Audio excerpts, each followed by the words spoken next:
So I have tried to talk to one medium in Lithuania about divine truth, and he was very assertive that according to him and like many specialists like him, reincarnation exists and so on. So I was wondering, how could you explain the regression hypnosis? Just before we do that, Tim, would you mind shutting those windows, please? There's a lot more road noise. Yeah, people are coming home from their holidays or whatever, and it's getting a bit noisy. I have explained it before as to what's going on with regression and hypnosis and other things like that. It's actually quite a dangerous process actually to put somebody through some kind of hypnosis for the purpose of what they call past life regression. To examine a person's past. The reason why is that when you go into a state where you're less conscious yourself of anything, so let's say here's you on Earth, and you remember you've got your spirit body, and it's the spirit body's mind which you are connected to, your own body through the silver cord, you're connected. But when a spirit comes, basically your connection to the spirit, to your physical body from your spirit body has to sort of distance itself a bit. So what happens is when somebody puts you in a state of hypnosis, shall we call it, what's actually happening is there's a distancing going on between the control of your spirit body over your physical body. So the cord is still attached, but the spirit body is encouraged through your own will to step away from controlling this body so somebody else can control the body. Does that make sense? And that somebody else will be a spirit who feels attracted to control your body. Now, that spirit will have a history. You'll have a history of experience, and you have experiences. Feelings, emotions.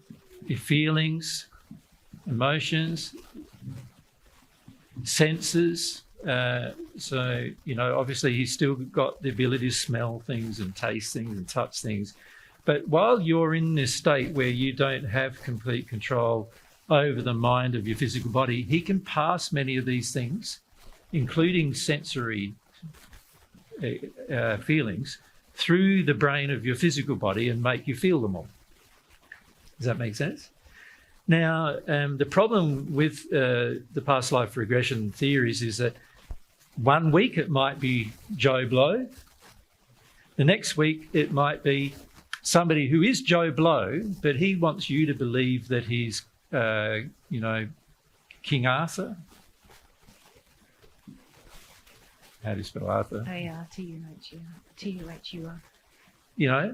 Rather than Joe Blow. Because if you connect to King Arthur, you might be more open to connecting King Arthur, and because you might want to feel special, compared to just connecting to Joe Blow down the road, right? So Joe down the road might want to come to you, and then he might want to say, well, I would like to influence you in your future. This gives me an opportunity to do that, not just now, but also in your future, because I've now established a connection with you.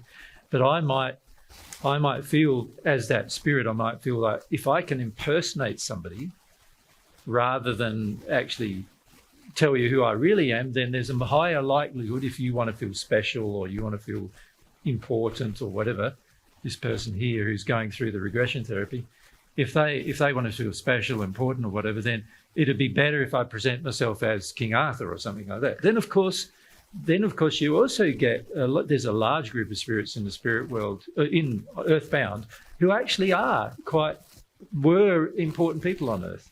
But the reason why they're still Earthbound is because they haven't grown at all. They're still in a terrible condition of love. And so some of them might come as well. So, sorry? Michael Jackson. Yeah, someone like, yeah. So let's say it's Michael Jackson. AEL, isn't it? Yeah, so I better change that. And so he might actually come and try to speak to you, and you go, oh, now when it's someone like Michael Jackson, someone who's like recently passed, and most people generally don't think that they are them. But when it's someone a long time ago, they go, Elvis. oh, that was my past life.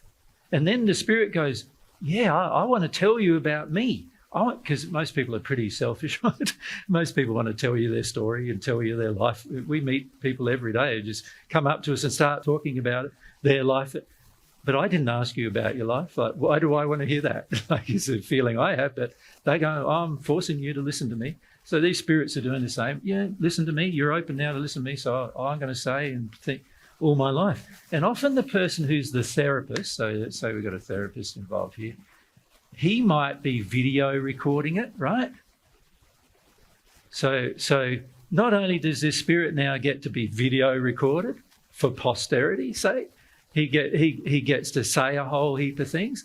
This person here is now getting more and more convinced that you were that person through this whole interaction. But it's quite easily explained that it's not you. It's actually just somebody connecting to your body while you step back from it and going through an experience. And then you come out of that experience because you weren't often aware that it was happening in this sort of hypnosis, shall we say, or regressive state.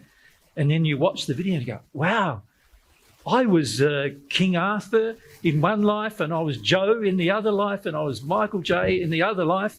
And you know what I mean? And what it does oftentimes is connect to this person on earth, feeling that they want to be special and they're not special. And so they start connecting to all those emotions and feelings, and they start, and of course, by doing this, they are actually getting closer. If there are real people that they've actually connected to, they start getting closer to those spirits as well. So those spirits end up talking more through them, saying things how they would say them. And then some person on earth goes, wow, that's exactly what, Joe used to be like, wow, you must be the reincarnation of Joe, right? But it's all explained by something completely logical rather than having to be reincarnation. And yet the average person doing this wants to believe in reincarnation for all sorts of personal pride reasons, wants to believe in it. And so what happens is this person often gets more and more and more connected to the spirit world and the spirits involved, and less and less connected to their own life on earth, right? And there's a lot of reasons why a person may choose to do that. They're not having a very fulfilling life. Usually if they're going to a regression therapist, as they call them, the person's already quite dissatisfied with their own life. And of course, this is very tempting to do all of these things, right? And then people say, this is proof of reincarnation. But it's not proof of reincarnation, because you can't prove something if there's 25 other explanations for the same thing. It's just that everybody wants to deny that there's 25 other explanations for the same thing and say it's all reincarnation. Right? And this is very illogical. It's not a scientific process, it's not a logical process, because in the end, nobody really wants to be logical in the process, because it gives them feelings of grandeur, gives them feelings of wanting to be like known that they were known in their past. And don't you realise in my past I was Cleopatra, right? That kind of thing. Or a way to explain away their pain, isn't it? I struggle with how did Cleopatra die? She was snakes or something. I'm quite afraid of snakes because I died. When I was Cleopatra, I died. These kind of things. Yeah. So it helps them sort of explain away things that are happening in their life to a degree as well. So it's very attractive. It becomes very attractive to the person who's going through these things. Of course, all of it's actually not true, in that there's actually spirits talking to the person and talking through the person, just like Mary just did just earlier, to a person who's videoing it. But you see, the difference is when Mary is talking to the person, we know the person is not Mary. We know it's a spirit, like we just talked to Arthur. We know it's Arthur. When we talked earlier to Errol, we knew it was a different person, right? At least we know that. And we know it's not Mary either, right? At least Mary isn't claiming to be those persons in her past life. She has a hard enough time claiming to be Mary Magdalene rather than that. But no more, please, no more. And also, it makes everything in your life a lot more confusing, to be frank, and also makes you very tempted to not deal with your own problems, right? So it's a very damaging process. Now, I've just given you a very short explanation. Of course, we could go longer into the dynamics and the emotions involved and why these spirits come and where they're coming from.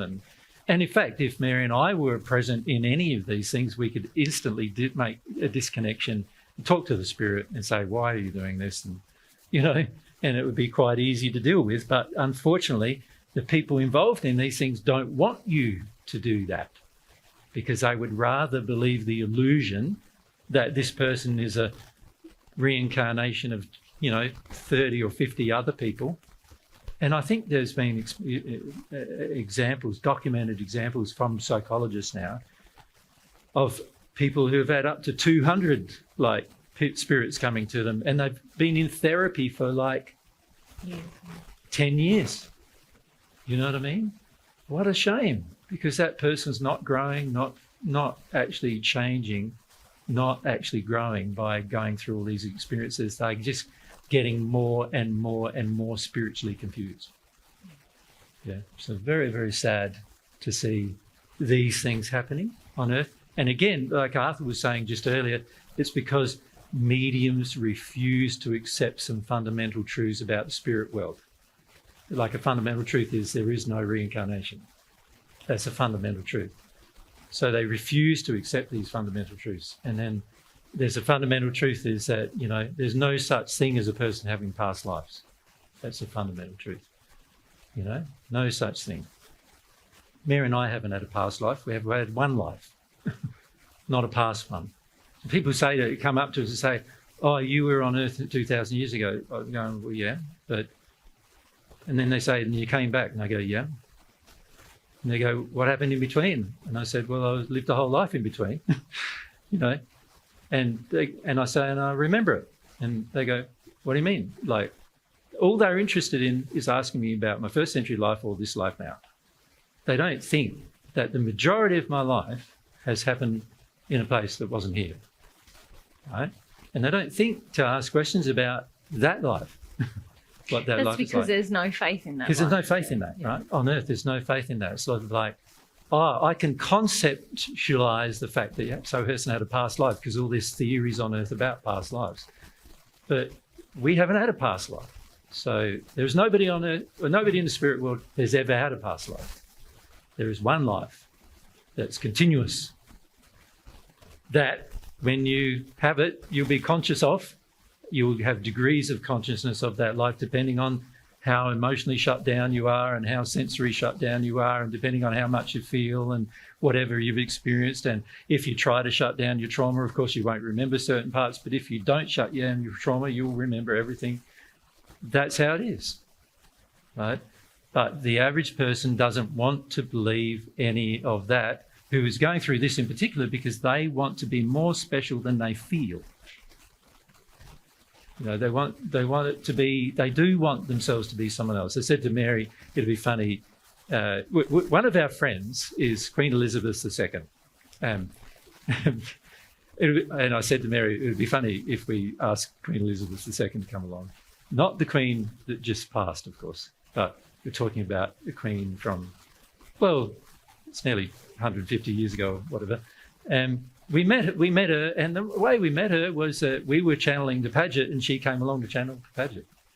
And that's how we met her. And she was in quite a dark space at the time, and she eventually found God's truth, and she's actually on the divine love path, right?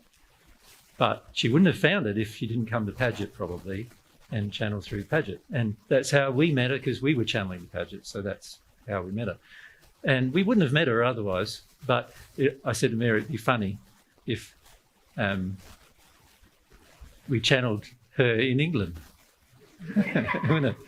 It was funny, we went to Fox Studio here in England and we were asking questions from Eamon Holmes. I think his name is, isn't it Eamon Holmes?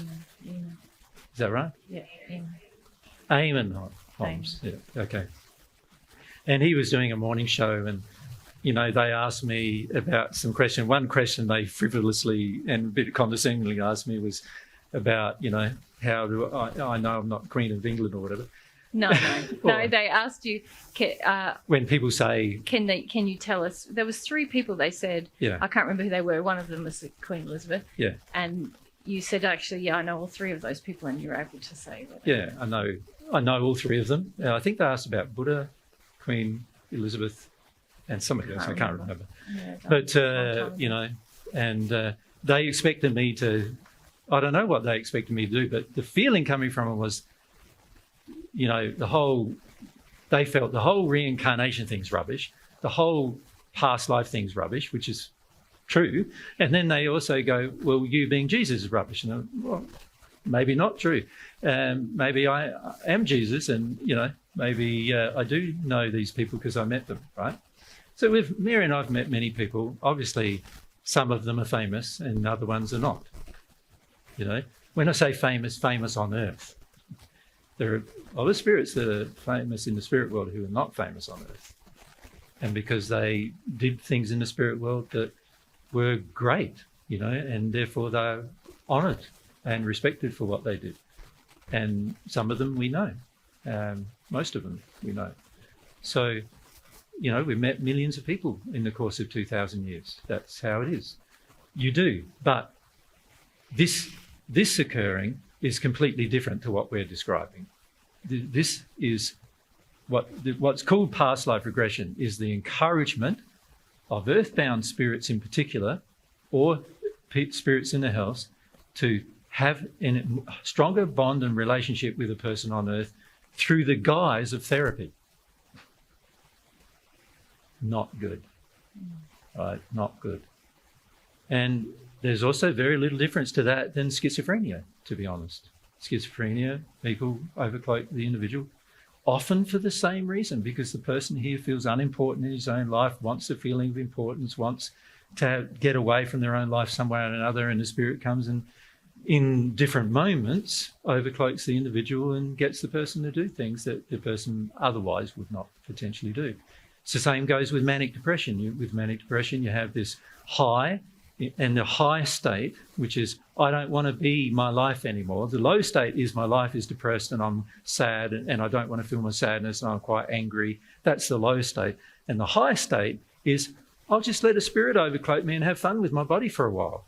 And they do. They come and overcloak the person, and then for 2 or 3 days they're off partying and sleeping around and getting drunk and doing as much as they can until the spirit can no longer maintain the energy with that person's body, and then disconnect happens. And then they're back in their depressed state. A lot of what are called mental illnesses, psychotic episodes, are all the same kind of thing. And even things like when you take marijuana or ayahuasca or other things, you're encouraging similar experiences. And all of these experiences, while they should let you know that there must be something going on, which is true, they are all quite dangerous experiences for you, the person on earth. They're dangerous because you might start believing and thinking things that are not true because these interactions have occurred, because you want to believe those things that are not true. And you use the interactions that have occurred as a justification. And so it's very, very damaging, to do these things. Not helpful for you spiritually, not helpful for your emotions, right? And also not helpful in terms of developing your relationship with God, or even closeness to yourself in any way, in terms of understanding yourself. All very, very dangerous things. And it's amazing how many people buy it off. Millions of people do this willingly do it, only to find when they pass that none of it was true. None of it. Imagine you've lived this whole life on earth for the sake of thinking you were other people, only to find after you pass it that none of that was true. It's like devastating for most of them when they pass. Yeah. For the same reason, they would have been devastated if they just felt some emotions, because they want to feel that they have some importance. Now, the beautiful thing about receiving God's love is God, as you saw in the case of Errol today, God will show you how important God feels you are. Through that receiving of love, God will show you. And you won't need to feel important or better than anyone else afterwards. You really won't. So all this competitive stuff that goes on in so-called spiritual circles, all of it is indicative of the fact that people are removed from God's love. Yeah, it's worth bearing in mind. Does that help you in terms of? Yes, I'm not sure if what should I do next? Should I show this video to him, or how do I change his mind? Why do you want to change his mind so much? Yeah. I see. Yeah. See, there's also issues with that, isn't there? It's like every person has free will. They're allowed to choose to do what they choose to do. God doesn't stop them from doing it. It's a loving thing to want to try to help a person.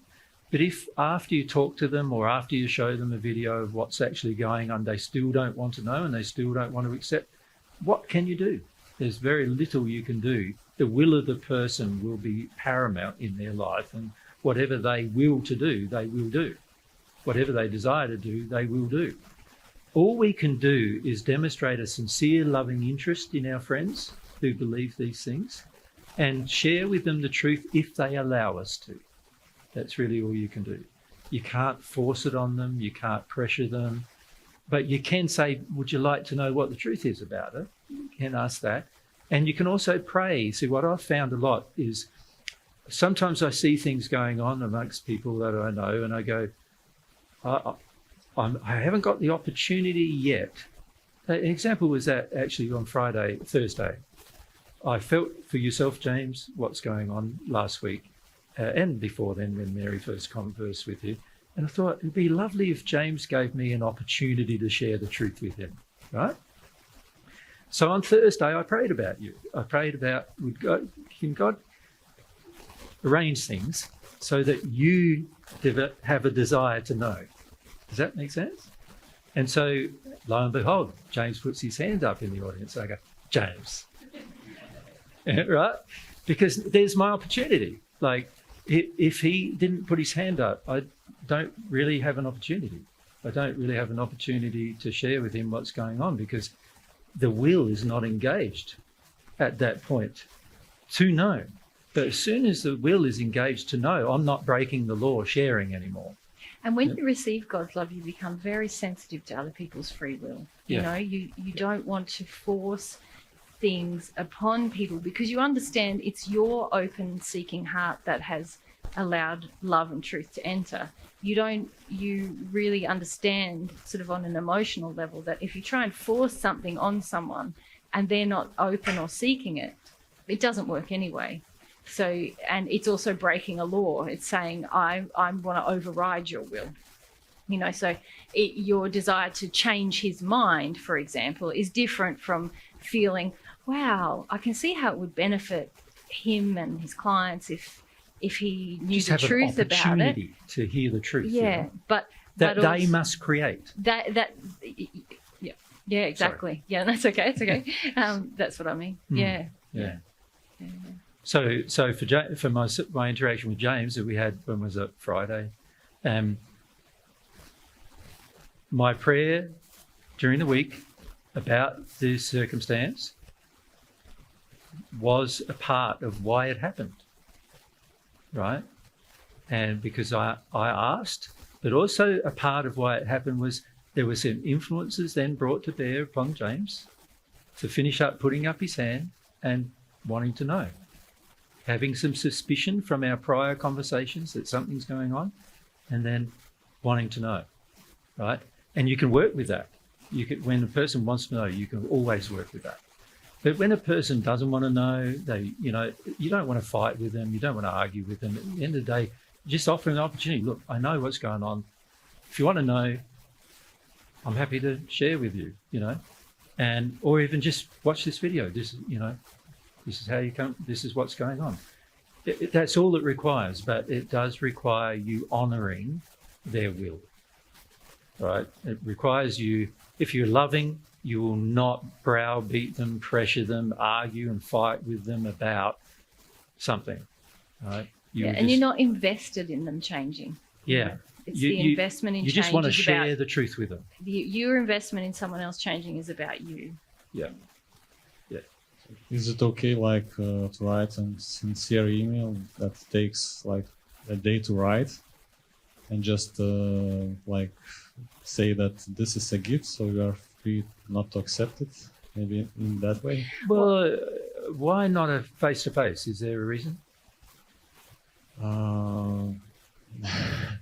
Because when I like write an email, I can check myself whether like I know these things for sure or not, and tell that I'm not like I don't know if that's the truth, but you know, so and so. Well, it's not the only reason why an email.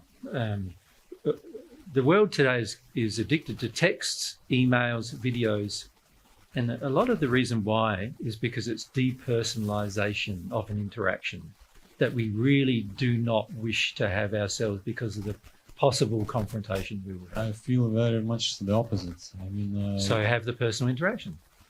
No, I mean, usually when I have a personal interaction, like my facade may take over, or manipulation or something like I get automatic behavior, and then I like write an email, I can like control yourself.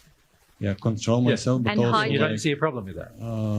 You're actually hiding your condition from yourself. Yeah, that's right. That's what you're doing. Yeah, no, you are. That's no, you are. We're not. It's not a question. Yeah. It's, you know, by depersonalizing an interaction, you are hiding parts of yourself from the interaction, and this is what we see as a major problem: is that a lot of people go, "But I want the video, I want the text, or whatever." But actually, the face-to-face conversation, if possible, or the live conversation via phone is far better, because you're going to have your reactions and he's going to have his reactions, or she's going to have her reactions, and this will help both of you to work through issues of why you find truth so hard to share, why you find honouring someone's free will so hard, and things like that. It will help you. And so I'd really like to encourage all of you to sort of stop this text thing and the whole email thing. And by the way, email is just a waste of time. Right? That's why you send me an email, it's very rare you're going to get a reply unless it's a one line, you know, but because it is a waste of time. It's the slowest way to communicate with someone, and it's full of the danger of them not understanding you. Whereas if you're face to face, like when I had a conversation with James, face to face, the other day, he could feel that I love him and care about him. It's not about me trying to pull him down. He can feel that I'm interested in what's really going on, not what, you know, he can feel those things. But if I did all that via email, he wouldn't have been able to feel any of those things. Or he would have looked at the email and go, wow, this is real harsh. Because I said some pretty straight things to you, didn't I, on Friday about power and other things like that. But if he had it in an email, he would have felt, wow, that's pretty hard. And also that then allows spirit influence to overcome the person in that moment. Go, this person's not, you know, doesn't have my heart, welfare at heart or anything like that. And that's the danger. The danger is when you're not face to face, you're now creating an atmosphere that other people, spirits and everybody can get involved in what's happening. And also the person doesn't feel your love for them. They don't feel your concern for them or anything like that. And they don't feel what you feel for them. Now, of course, that's going to require you dealing with any impure feelings you have for them, like worry or wanting them to get what you believe or those kind of things. That's all impure. But if you have a sincere interest to just present truth and love them in the process, they'll feel all that and they'll be far more open to receiving what you share. Right? So this whole... Go on. If you don't feel like you have those feelings, then don't do it. Then why even write the email? That's right. And don't do it until you sort out your own feelings. Yeah. This is what we keep drawing you back to, is unless your desire is pure and loving, the law itself is going to expose to you the impurity of your own desire. Of your desire. Mm. So how can it really go as well as you want it to? Yep. Can't. So the beauty of having a face-to-face interaction with a person is far better than any other interaction. In the spirit world, every single thing you will be taught will come from a face-to-face interaction with somebody, either in a group setting or a personal setting. It won't come from emails. There are emails. Every thought you have that you construct gets sent to the person you think it about. So let's say I think Mary's really nasty. That thought package, while I'm thinking it, goes to Mary and she can accept it or reject it. But it's an email that goes to Mary. Just me thinking Mary's nasty is an email that goes to Mary saying, Mary, you're nasty. And Mary can either accept it or reject it, or say back, so are you. And you know what? It's an email coming back, right? So, but if I think, it's not called an email though. No, it's a thought packet that telepathically, I suppose you could call it, gets transmitted. If thoughts are things, they get transmitted through space. And in fact, thoughts have some physical limitations in terms of their speed of transmission and other things like that. They can't be transmitted faster than light or anything like that, but they are transmitted through space. So thoughts are. But as you grow into becoming a celestial spirit, feelings get transmitted and they're not limited by space or time. So if I have a feeling for Mary, I love her, she feels it straight away, right? But it's like a thought packet when you're in the soul space, right? But before then, most sixth-sphere spirits and anybody whoever lives underneath that space, they think things, and that thought goes to another person. If it's directed at another person, that's who it goes to. Right? So there is emails, but it's just sort of thoughts constructed that are sent back and forth. So if I go, Mary, can I meet you at 2:00 over on Alpha Centauri? Mary will go, yes or no, back, and I'll be able to hear that. Right? And we can tee up events and we can meet up with people. If a global event is done, then people transmit this global event is happening to lots and lots of people in a sphere, and the ones who want to go all say, yeah, I'm going, and they go. Does that make sense? So these things happen, but it's far better to understand that your feelings and your thoughts are things, and these feelings and your thoughts are going to determine your interaction with your friends. They're going to determine people will feel your love. But if they're not face to face with you, most people can't feel it. They are not sensitive enough to feel it. See, every bad thought you've ever had about me comes to me. You understand? So I know when you're thinking these condescending things about me and other things like that, right? And I feel them, as Mary knows. I go, oh, such and such is doing that, that such and such is doing that. And it's just about whether you want to accept that or reject that as to what happens, right? Now, if you're face to face, it's harder for a person to misinterpret a thing than it is if you do it using any other medium of communication. When you're face to face, you can feel your love for them and you can feel the truth that you believe, and that can be shared. But many of you are, particularly many of you younger ones, are afraid of face-to-face communication nowadays because you've become so bound to devices that buffer your feelings from their feelings. You understand? And your thoughts from their thoughts. And so there's a buffer in between, which is the device. And so you can now fake on the device, you can fake things. You can go, oh, I'm really interested in you, when you couldn't care less about the person. You can say, I'm not angry, when you're actually angry as hell. You can say these things and you can fake these things. And this is why we like the devices, because they allow us to fake interactions with people rather than having real ones. Right? And if you think about your question is, I want to be able to fake this. Yeah. No, I'm not asking you. It's not a question. you literally, if you listen back to the recording, you said, if I do it face to face, I might get angry, or I might get... Correct. You said I might go into facade, I might do these other things. I might get impulsive. Impulsive, exactly, yeah. Which is a part of your condition. And you, by having the device, is faking your impulsiveness. That's right. If it's there within you, wouldn't you want to expose that within yourself? Yeah, if you're humble, you would want to know what's in yourself, not try to restrict or control or present another facade through the email. Yeah.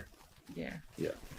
So, one of the things that we would like to have talked about with you this weekend is truth, because it's an issue that we haven't put a lot of focus on this weekend.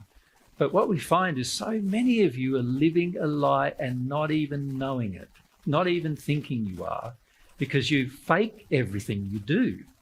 You're trying to control how everyone around you perceives you and how they react to you. And so a lot of the things you do are all pleasant. And this is very English, if you think about it. This whole polite demeanour, which, has been educated over hundreds of years, while at the same time storing some very, very concerning emotions, right? And this is not living in harmony with the principle of truth.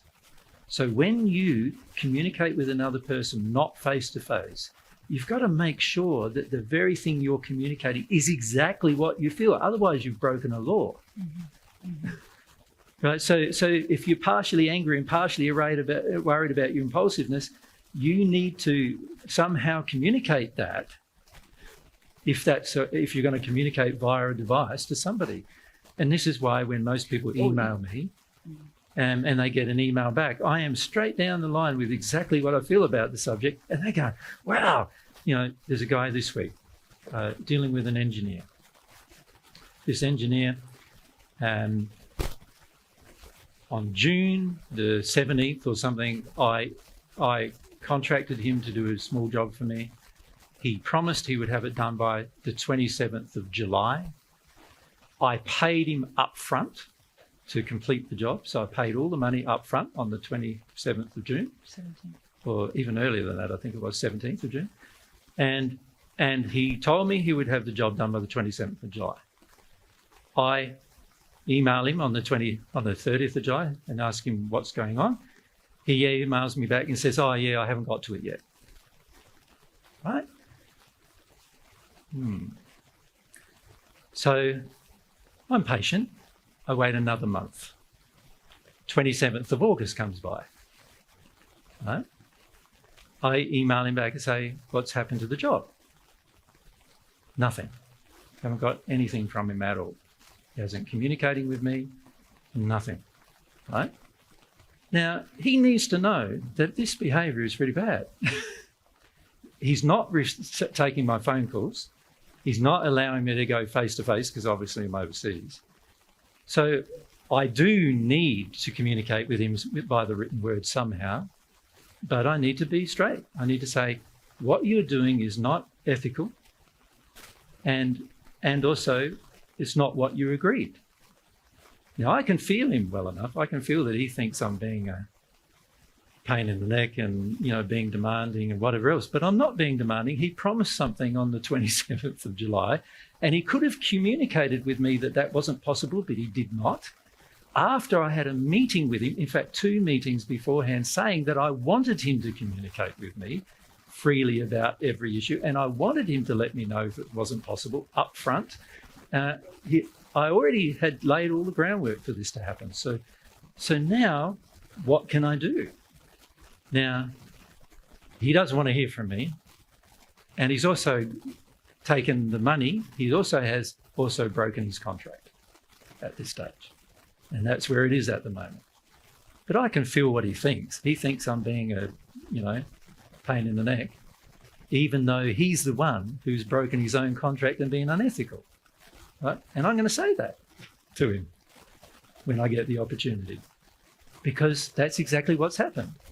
Now, the average person receiving those kind of emails from me goes, what? you know, and how bad is this and how terrible is that guy? And I go, I'm just being honest with you, man. It's like, you've done this. I'm just saying you've done it.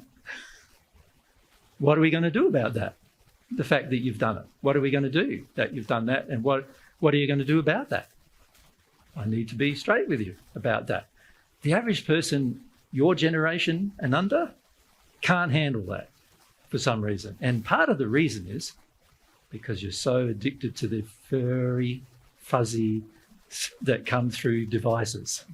And do you know what I mean by furry fuzzies that come through devices? The messages that go, oh, aren't you lovely? You're really lovely, but I want this. That kind of, you know, there's an underlying tone of do it, but there's on top of it, there's all this facade and it's all misrepresenting what's really going on. So I would encourage all of you to be far more honest with yourselves, firstly, about what you actually feel when you engage situations where you're trying to help people, so-called, and when you're trying to, you know, share truth with people and so forth. You've got to make sure that your feelings about the issue are dealt with so that you can be straight and honest with the person you're dealing with. And it's far better if you can have a face-to-face interaction with that person than it is to do it via any other means.